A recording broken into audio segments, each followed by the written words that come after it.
Hello and welcome to Extra Time. I'm Gary James with guests, brothers Des and Sid Bowater, both boxers. Welcome, guys. Cheers, nice to be here. Thanks for taking the time and to come in having a chat to us. No problem.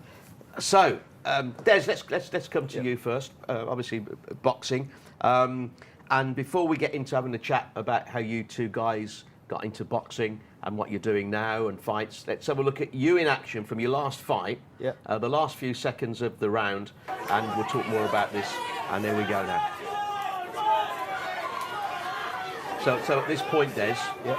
are you fairly confident that you've won? Are we in the last round? Yeah. This is the last round now, yeah. Yeah. It was a tough fight. I felt I'd already had the fight in the bag, and I felt with the last round, I'd seen to work my shots, move around, pick my shots. I knew I'd win the fight, so I could afford to lose that last round. Yeah. And at what point did you know you'd won it? How many rounds in? I don't know, you don't really count the rounds. You don't count the rounds in your head, you just know. It's kind of a bit, you know if you've won or not. Because as you get near the end, you know if you've got them on top more the rounds if you know. So I just knew when I got to the last round, I know what I could afford to lose it. And this guy you're fighting, was it Lewis Jones? Lewis Jones, yeah. What's his background? I didn't know much about him, but I knew he was an army lad. So to me, I already know he's going to be a fit kid. And he's going to be game, he's going to come to fight. And to be honest, he gave me I'd say my hardest fight to date. So yeah, it was a good fight, really good fight for me. And if I'm honest, it's brought the best out of me to get me ready for my next fight. Okay, and let's come back to your brother, to Sid. Yep. You know, Des here, he's had 7 fights undefeated. Yeah. You a little bit late into it. Yeah, hopefully I can do the same. But you've got your first fight coming up, Walsall Town Hall, 25th of April. Yeah, next Saturday. But before that, you had a bit of a scare, really, wasn't it? Because 12 months ago, you thought you were going to get your first fight, and then you had the medical and the brain scan, and tell us about that. Well, I had my first scan, and there was a shadow on my brain, and the doctor said it could have been a swollen blood vessel. So then I had to have further examination at the Priory Hospital in Birmingham. Yeah. And then they said it was all clear. So I contacted them after I got the information back saying it was all clear. And then I said, I need you to send the results off to the British Boxing Board for them to have a look at him, and then they'll pass it off so I can fight. And then nothing was happening at all. And then so I contacted them again 3 or 4 months down the line. So obviously I'm itching to fight. I'm in the gym, fit, ready. And then still nothing. And then 9-10 months, and it's only just come back. So, but luckily, I kept my motivation, stopped in the gym, and I'm still fit, strong, and ready to fight now. So, I'm just glad I kept my mind to it and stayed on the. But you think you've been in the gym, you know, obviously with your brother and everything, and all those years, and your first fight's coming up, then you get told that. Yeah. I suppose on one time it's like, well, your health comes first. Yeah. And on the other hand, it's like, well, I want to fight. You know? Yeah, I wanted to fight, but I thought, because after that, it scared me a bit really. I thought, shall I bother doing it or not? But then obviously I've been boxing since I was 12. And I thought, well, I'm going to give it up now after all these years of dedication and dieting and not having a life basically. Yeah. Just boxing all the time. I thought, well, I might as well give the pro game a go. After watching Des going 7 undefeated, I thought, well, obviously I can do that as well. Yeah. Sort of thing. So yeah, I just thought, carry on going and see what happens. So who's the older brother? Me. Come on. I gotta get that in, don't I? I thought he might have, because his beard's a bit more growth than yours. So your first fight then, Sid, who are you fighting, and did you know much about the guy? I was meant to be fighting. Well, there was a rumour I was fighting Matthew Seawright. But I know I've watched him on a few occasions. He boxed on the same night as Des when he won the Bronze Masters title. Yeah. And against Kieran McLaren. And that was a good fight. It was a high-paced fight, but obviously I was sparring 7 rounds last week against a lad named Ben Whittaker.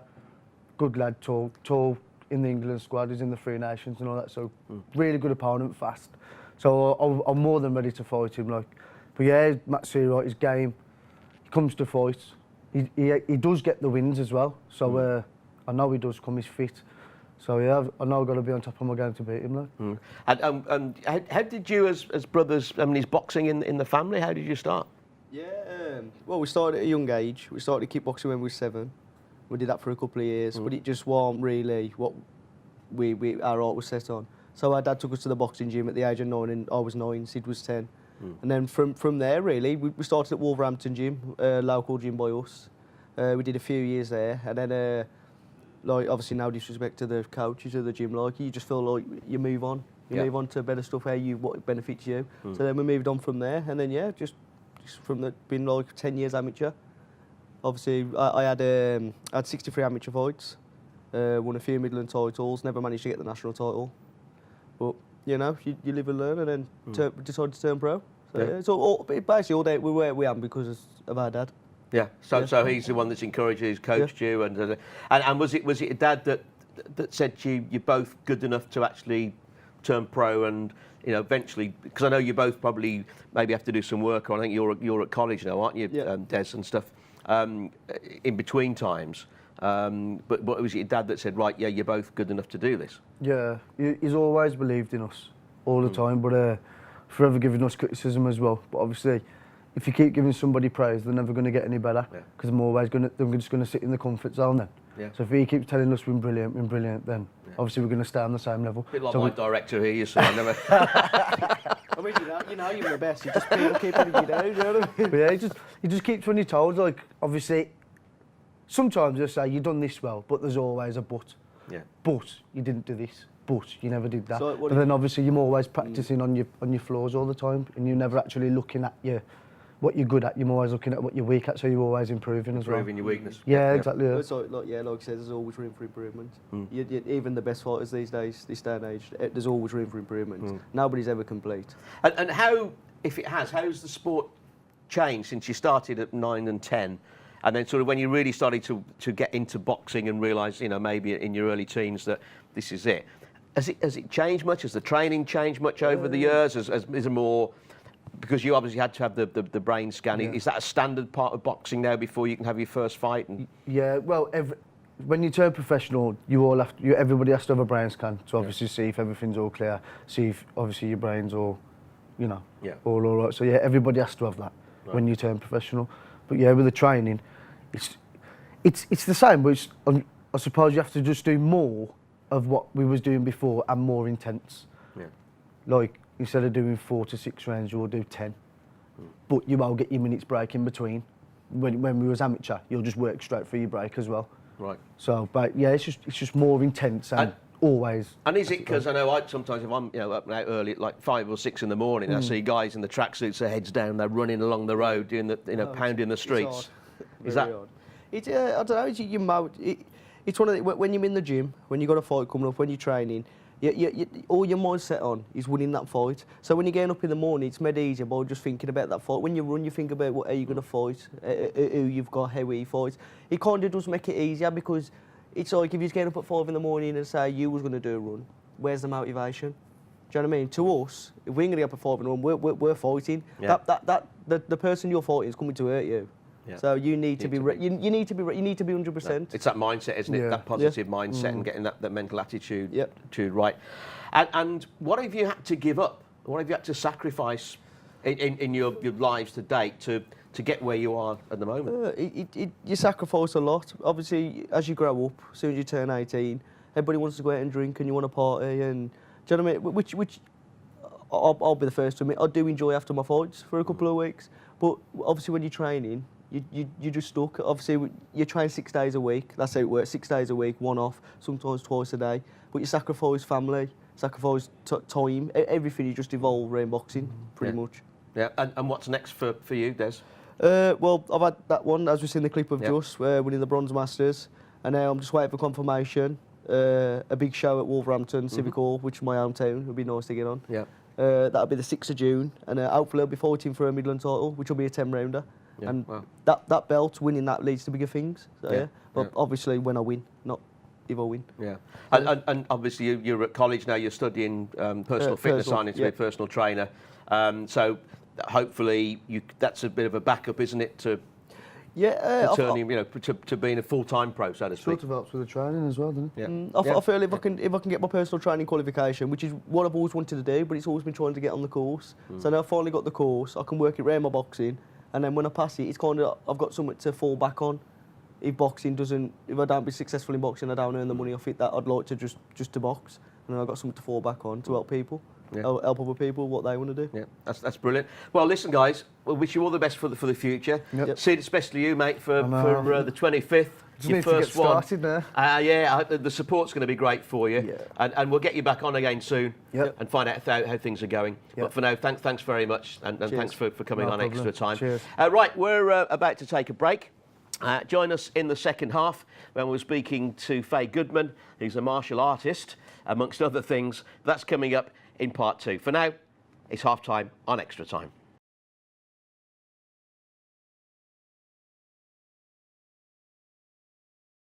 So welcome back. This is Extra Time with me, Gary James, and guests Faye Goodman, the brother Des and Sid Bowater.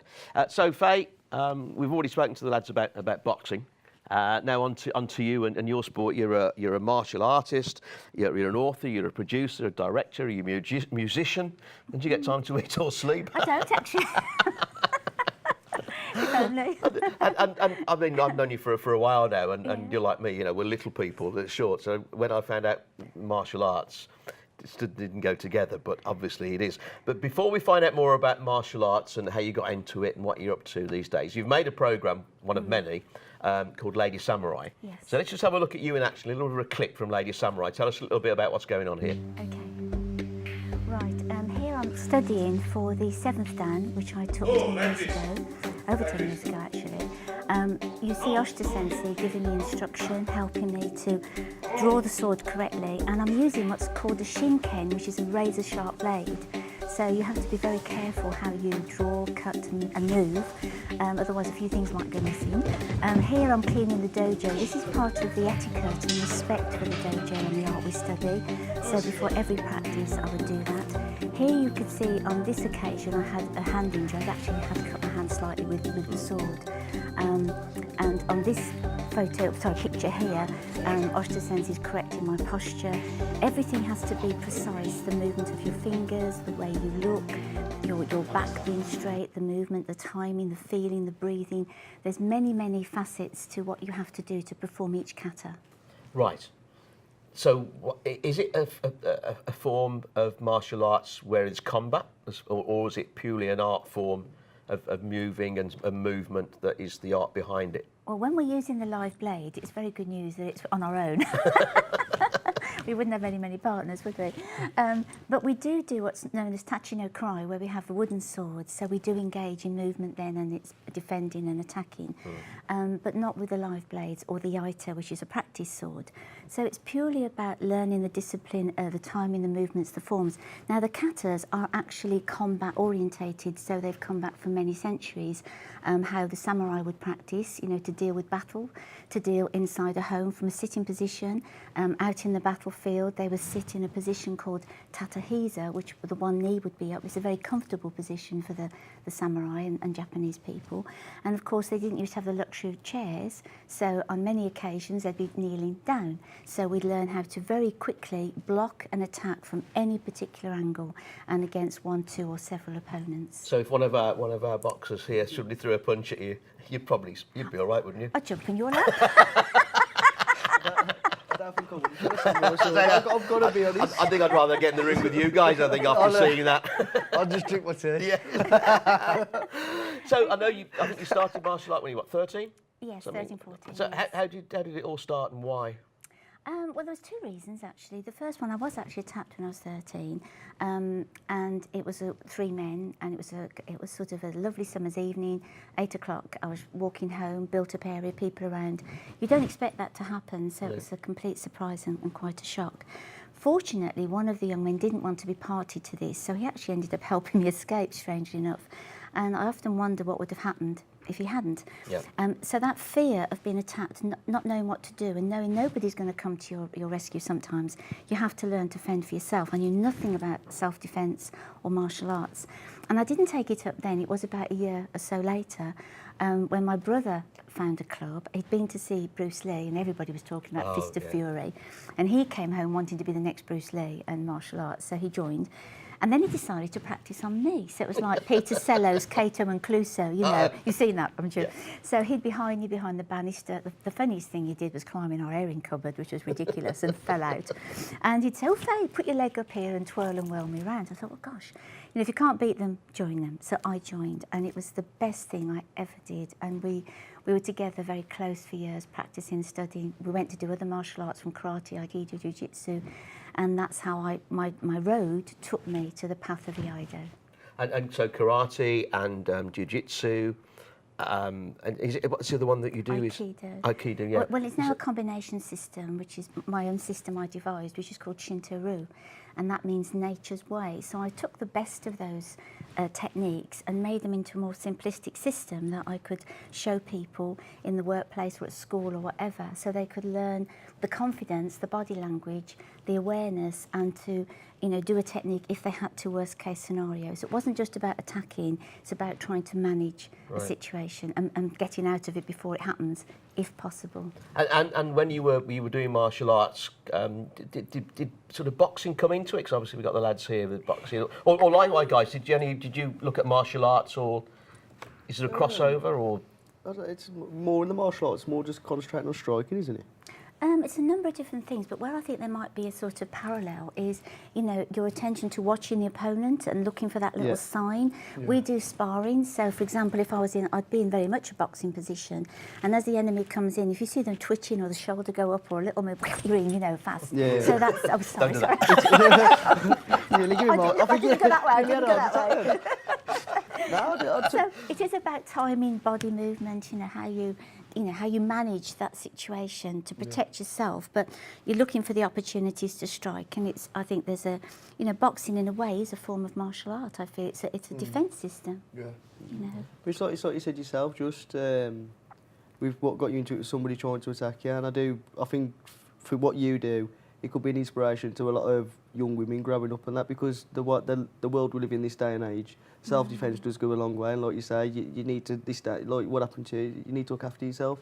And I think a lot more women should really consider joining and trying to get into doing something like that. I absolutely agree, 100%, and I wish I could see more young women, but young men as well, because sadly they've been attacked at times. Yeah. But there are, I mean, nowadays, when we had it in the 2012 Olympics, like boxing, there's more and more women now, I think, doing boxing. As mainly it was more of a keep fit, I think, initially in the exercise, because it's a great way to keep fit. It is. And I think then the actual, hang on, we can punch each other comes into it. But you run your own classes now completely, don't you? It's still in Birmingham though, isn't it, Faye? Yes, but I do travel to other countries, which is lovely. I get invited to all over the place: Germany, France, Sweden, Switzerland, Japan. It's just lovely. You meet wonderful people from different cultures, and it's amazing how many people practice martial arts throughout the world. And it's the most peaceful gathering. You know, we get together to share, to help each other, and it teaches us values like honour, humility, justice, respect, all the things that you want to give into the community to become